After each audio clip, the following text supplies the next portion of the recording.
Imagine a kingdom where bloodlines were more than heritage. They were a hidden curse. Generation after generation, kings married their sisters, daughters, and cousins, seeking to preserve royal purity. But instead of glory, disease, madness, and tragedy followed. Behind gilded halls and grand ceremonies lay a rotting secret. Tonight, we unravel the chilling story of the royal bloodline that decayed from within, and the dark legacy it left behind. The history of European monarchies is filled with grandeur, power, and political intrigue, but hidden behind the glittering crowns and opulent palaces lies a far darker story. For centuries, royal families pursued marriages within their own bloodlines, believing that marrying cousins, siblings, and close relatives will preserve the purity of their lineage and consolidate their political power. What seemed like a strategic decision often came at a catastrophic cost.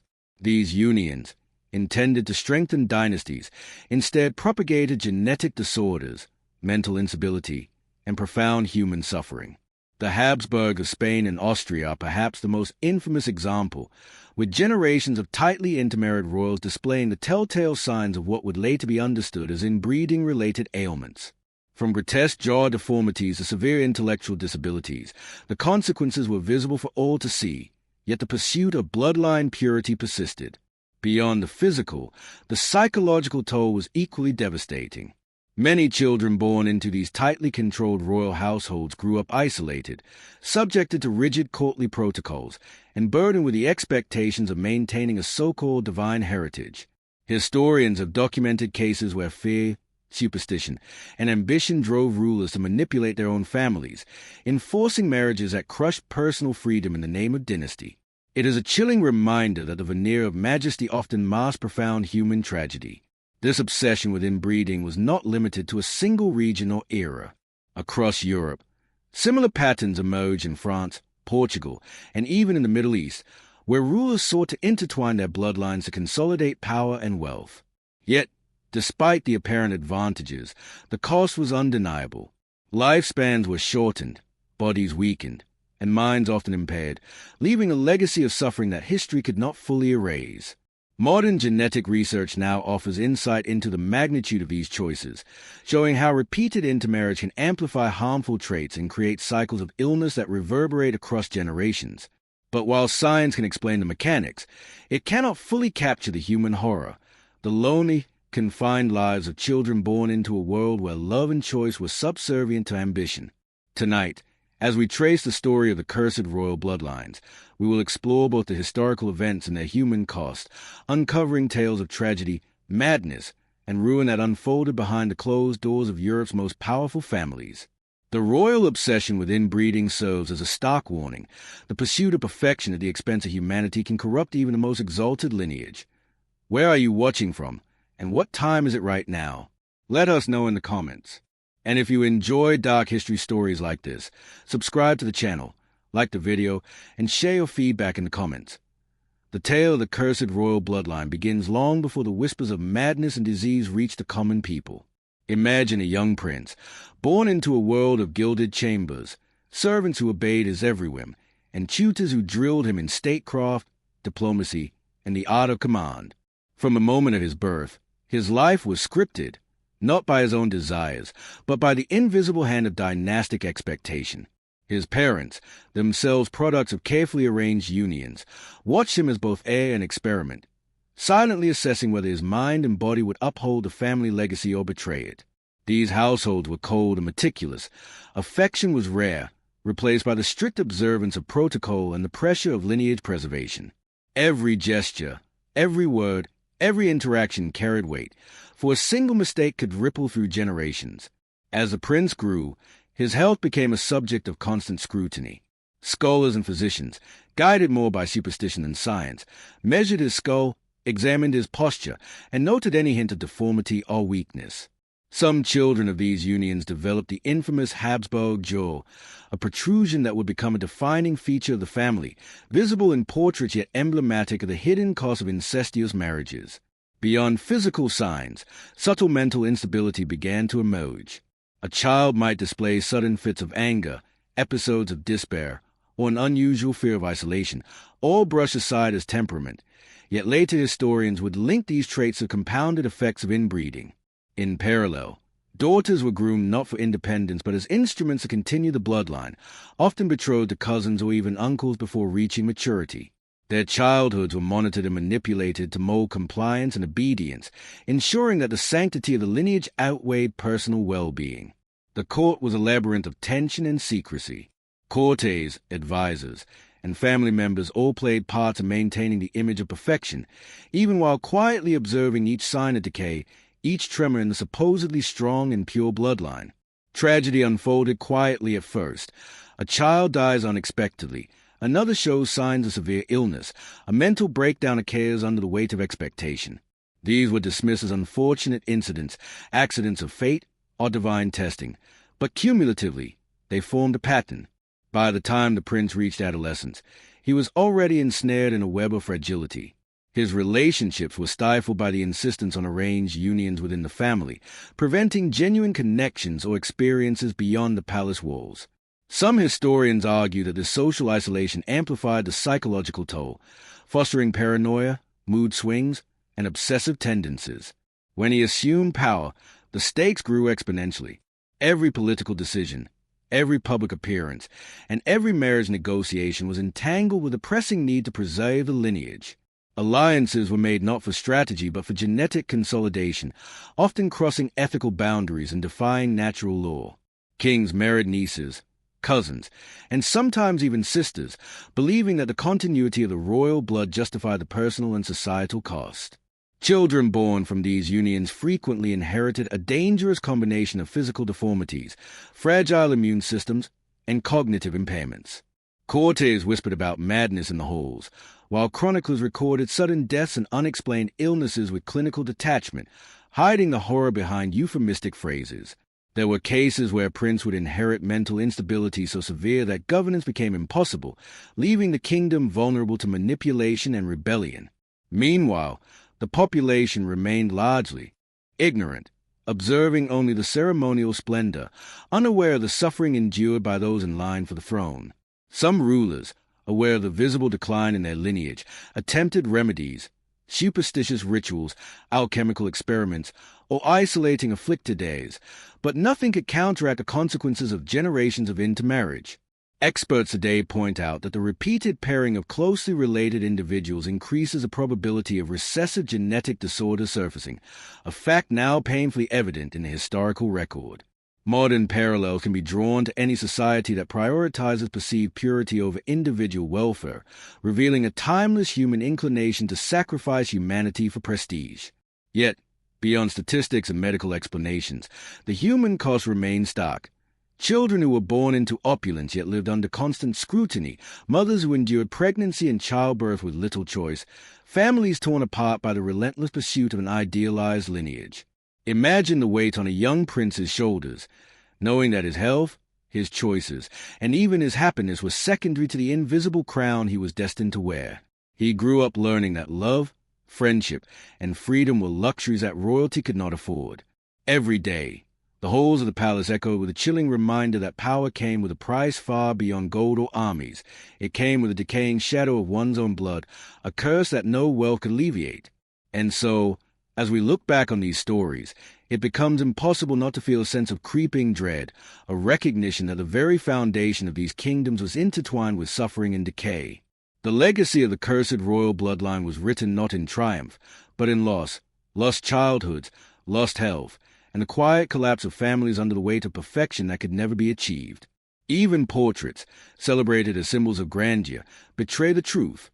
The physical deformities, the vacant stays, the subtle signs of madness, silent witnesses to a history both fascinating and horrifying. By tracing the lives of these individuals, we begin to understand that the story is not just about kings and queens, but about the human consequences of obsession, isolation, and ambition unchecked by morality.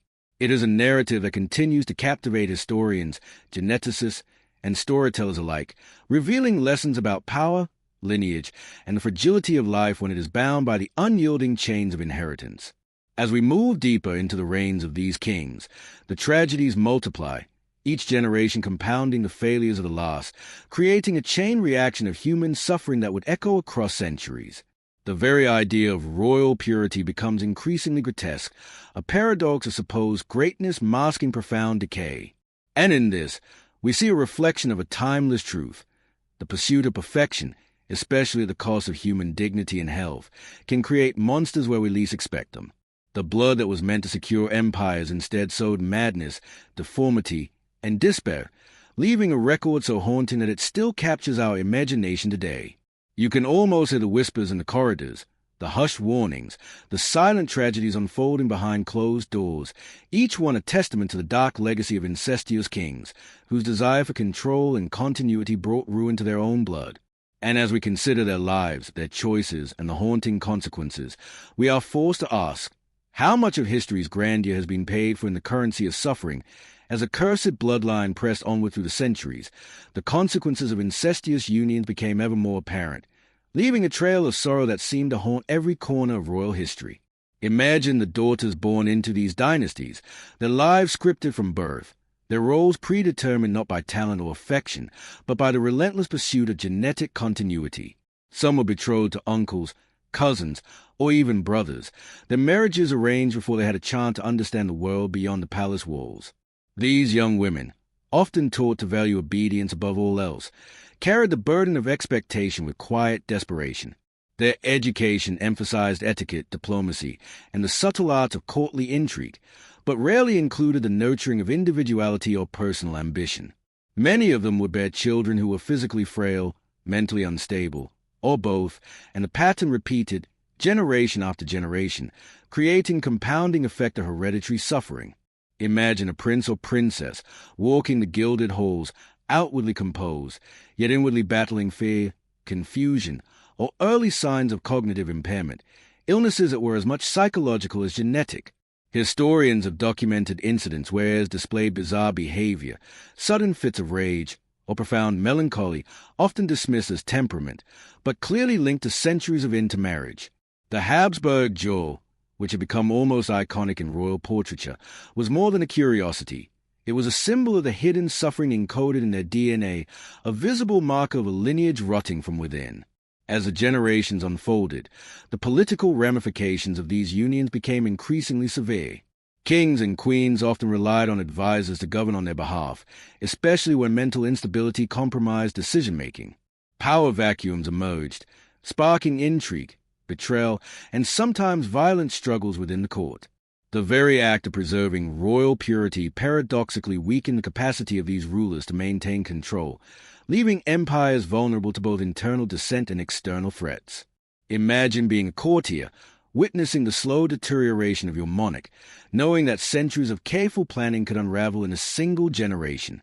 Contemporary experts draw parallels between these historical patterns and modern genetic understanding, explaining how repeated inbreeding magnifies recessive disorders, increases the risk of congenital anomalies, and impacts neurological development.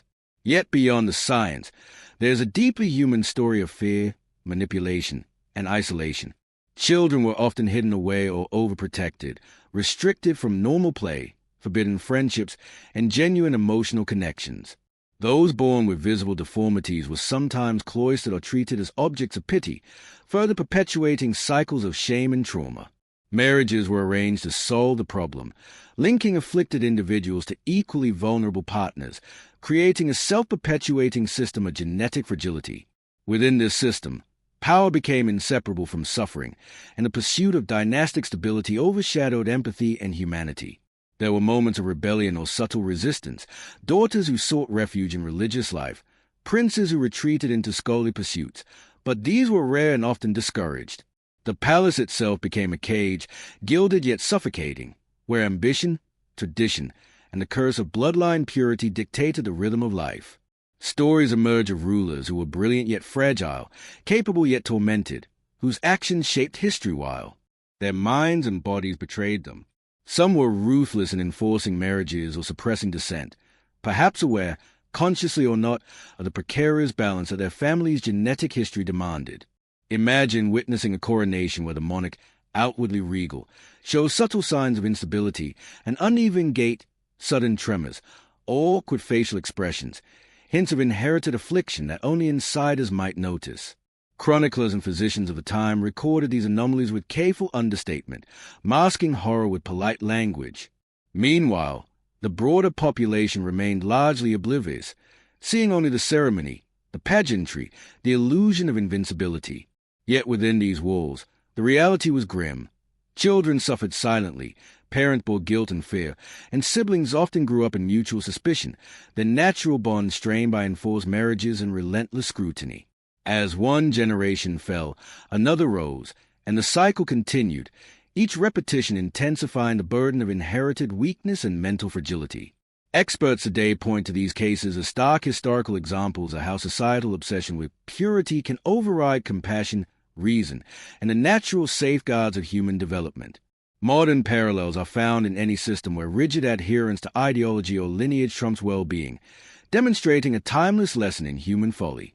The psychological consequences were no less severe than the physical ones. Paranoia, depression, obsessive behavior, and social withdrawal were common among heirs, yet viewed as quirks and nobility rather than manifestations of a deeper, systemic problem. Meanwhile, dynastic politics compounded these tragedies. Marriage negotiations were not merely familial. They were strategies for territorial gain, alliance formation, and the consolidation of power. Royal advisors, wary of weakening bloodlines, sometimes forced marriages that were biologically ill-advised, choosing political expediency over personal or genetic health. The result was a paradoxical situation. The very measures designed to strengthen the dynasty undermined it from within, leaving rulers both physically and mentally compromised. Courtiers whispered about madness behind closed doors, but the spectacle of royal power continued unabated, reinforcing the illusion of strength. Each death, illness, or breakdown was absorbed into the historical record with clinical detachment, masking the underlying pattern of suffering. Families endured heartbreak quietly, heirs were raised under constant surveillance, and the crown, supposedly a symbol of divine right and stability, became a heavy, inescapable burden. Imagine being born into a life where love, freedom, and normalcy were forbidden luxuries, replaced by the ever-present specter of genetic destiny. The story of these cursed royal bloodlines reveals a world where ambition, tradition, and obsession created cycles of suffering that persisted across centuries. It is a chilling lesson that power, without restraint or consideration for human cost, can amplify tragedy rather than prevent it. And as we trace these lives, the intricate tapestry of history reveals not only political intrigue and empire building, but also the silent, enduring pain of those trapped within the golden cages of their own lineage, victims of choices made long before they were born, living reminders of the devastating consequences of obsession with blood and power. In these stories, we see the intersection of science, psychology, and human cruelty, a convergence that offers both a warning and a fascination. The very thing meant to secure greatness instead ensured decay, the gilded throne casting long shadows over fragile lives. The echoes of these tragedies resonate even today, prompting reflection on the price of power, the ethics of control, and the enduring human cost of unrelenting ambition. And as we consider each ruler, each child, and each marriage, we are forced to confront a haunting truth. The pursuit of perfection in bloodline, unchecked by compassion or reason, is a curse that spares no one, leaving a legacy of suffering in a lineage that rots from within, silently, relentlessly, and tragically that as the centuries wore on, the effects of the cursed royal bloodline became impossible to ignore, manifesting in ways both subtle and catastrophic, weaving tragedy into the very fabric of monarchy. Picture the corridors of palaces where every echo reminded the inhabitants of inherited misfortune, where portraits of ancestors with distorted features seemed to watch over the living, silently passing judgment. Children were born into expectation and constraint, their every heartbeat measured against the standards of lineage, their bodies scrutinized for deformity, their minds for instability. Sisters married brothers or cousins, often barely of age, in arrangements dictated by dynastic obsession, leaving little room for affection or consent. Young princes, heirs to thrones and to genetic misfortune alike, were taught the art of command while simultaneously contending with inherited vulnerabilities that could compromise their judgment, their strength, or even their sanity. Imagine the constant fear that a misstep, a sickness, or an emotional lapse could doom not only their personal futures, but also the political stability of kingdoms that depended upon them. Experts note that these repeated close-skin unions dramatically increase the prevalence of recessive disorders, resulting in physical malformations, intellectual disabilities, and shortened lifespans. Yet, beyond the science, the human dimension of this saga is harrowing. The isolation, the pressure, the suffocating weight of expectation that each child bore from birth. Daughters were groomed to be vessels of continuation, their identities subordinated to survival of the bloodline, often forced into marriages that compounded existing genetic vulnerabilities. Some succumbed to depression or illness, while others rebelled in subtle ways, retreating into religious devotion or scholarly pursuits, seeking refuge from the relentless scrutiny and control. Within the courts, courtiers and advisors maneuvered delicately, balancing loyalty to the crown with concern for the heir's fragile constitution, yet often unable to intervene in the web of dynastic expectation. Imagine the silent tension at state occasions, where rulers with outward composure displayed glimpses of the physical or mental strain inherited from generations of incestuous unions. Chroniclers of the era recorded these anomalies in hushed tones, employing euphemisms to describe tremors, fits, or unusual behavior, masking horror beneath the veneer of propriety. Political instability often followed in the wake of weakened heirs, as factions sought to exploit vulnerability, and rebellion simmered beneath gilded facades. The paradox of royal purity became increasingly grotesque. Marriages intended to secure dynasties instead produced heirs whose capacity to govern was compromised, leaving kingdoms teetering on the brink. Imagine being a child in this environment, understanding early that your body and mind were, both treasured and cursed, a living embodiment of ambition's cost. Historical accounts reveal that some rulers were acutely aware of their own fragility yet pressed forward, arranging unions with relatives in defiance of common sense, driven by a conviction that bloodline supremacy justified personal and collective suffering. The psychological burden of such knowledge was immense. Paranoia, melancholy, obsessive tendencies, and social withdrawal were rampant, yet often interpreted by contemporaries as regal eccentricities rather than signs of inherited strain. Each generation amplified the effect of the previous, creating compounding cycle of physical deformity, cognitive impairment, and emotional instability that shaped not only individual lives but also the course of entire empires. Courtiers, physicians, and scholars documented these patterns, often with clinical detachment, yet behind every observation lay untold stories of sorrow, isolation, and loss. Imagine the intimate suffering of a royal mother, witnessing her child inherit conditions beyond her control, powerless to alter destiny despite wealth and status. The palace became a theater of tragedy, where rituals and ceremonies concealed human agony, and portraits captured only a curated facade of strength and perfection. Modern genetics illuminates the consequences with startling clarity, demonstrating how repeated intermarriage magnifies harmful recessive traits and perpetuates cycles of disease.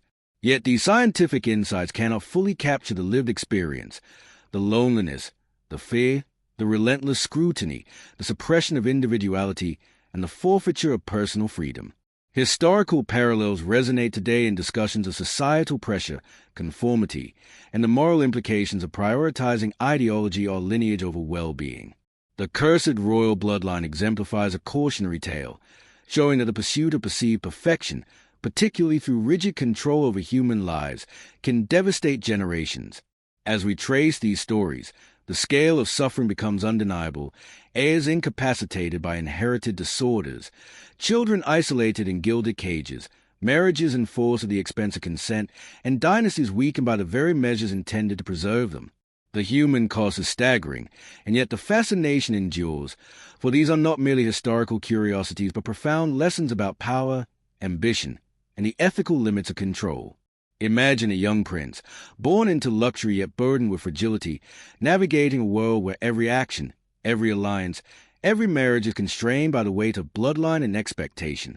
His triumphs are shadowed by vulnerability, his authority compromised by inherited defects, his family legacy tainted by generations of compounding misfortune. Daughters, mothers, and siblings alike endured silent torment, trapped within a system that prized appearance and lineage over health, autonomy, or happiness. Each portrait, each chronicled event, each whispered court rumor serves as a haunting reminder that the pursuit of purity can corrupt even the most exalted lineage, leaving behind a legacy of suffering that is both intimate and epic in scale. And so the curse persisted, invisible yet palpable, shaping history while eroding the humanity of those who carried the crown. The golden halls, the ornate robes, the public ceremonies, all could not conceal the tragic truth. The royal bloodline that was meant to symbolize divinity and power instead rotted from within, leaving behind a record of human fragility, despair, and the inexorable consequences of ambition unchecked by empathy. The story compels reflection on the cost of obsession, the vulnerability of life constrained by inheritance, and the enduring echoes of choices made long before one's birth. In the lives of these kings, queens, and A's, we see the intersection of history, genetics, and human tragedy, a convergence that is as fascinating as it is horrifying. The lesson resonates across time.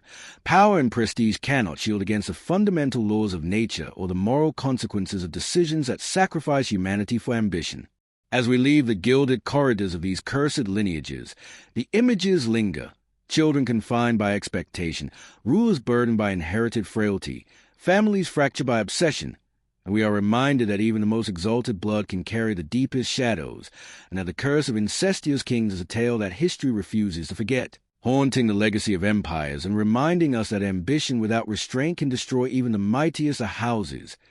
The story of the cursed royal bloodline leaves us with a haunting understanding of how ambition, power, and obsession can corrupt not just individuals, but entire families and nations. Behind every gilded throne and ornate crown lay children whose lives were dictated by duty and blood, not choice or love. They were heirs to both privilege and profound suffering, their bodies and minds carrying the weight of centuries of intermarriage. Each generation seemed to inherit not only the crown but also the hidden cost of preserving a lineage that was never meant to endure untainted. The physical deformities, mental instability, and emotional isolation endured by these royals reveal a truth often hidden from history books. The pursuit of perfection, whether in bloodline, power, or prestige, comes with devastating consequences. Yet, amid the tragedy, there is also a lesson for us today. Modern science and genetics have illuminated the mechanisms behind these inherited afflictions, showing that our choices, whether personal or societal, carry ramifications that ripple through generations. These stories remind us of the importance of empathy, ethics, and the human cost of prioritizing ambition above well-being. They challenge us to consider how much of our own lives and decisions are influenced by inherited pressures, societal expectations, or traditions, and what it truly means to break free from cycles of suffering. While the tales of these kings and queens are rooted in the distant past, the echoes of their choices resonate even now, a stark reminder that no wealth, power, or status can shield us from the consequences of human folly. The cursed royal bloodline teaches us that legacy is more than lineage. It is a culmination of choices, care, and conscience. And while we marvel at the opulence and spectacle of history, we must also honor the unseen victims, the children, mothers, and siblings who bore the silent weight of ambition and obsession. If you enjoyed this story, be sure to subscribe, hit the bell icon, like the video, and tell us in the comments what type of stories you'd like to see. Your engagement helps us bring these hidden histories to light, uncovering the human truths behind the grandeur. History is filled with lessons, and through these tales of cursed bloodlines, we confront the shadowed side of power and legacy, learning to value humanity over prestige, compassion over obsession, and life over the hollow pursuit of perfection.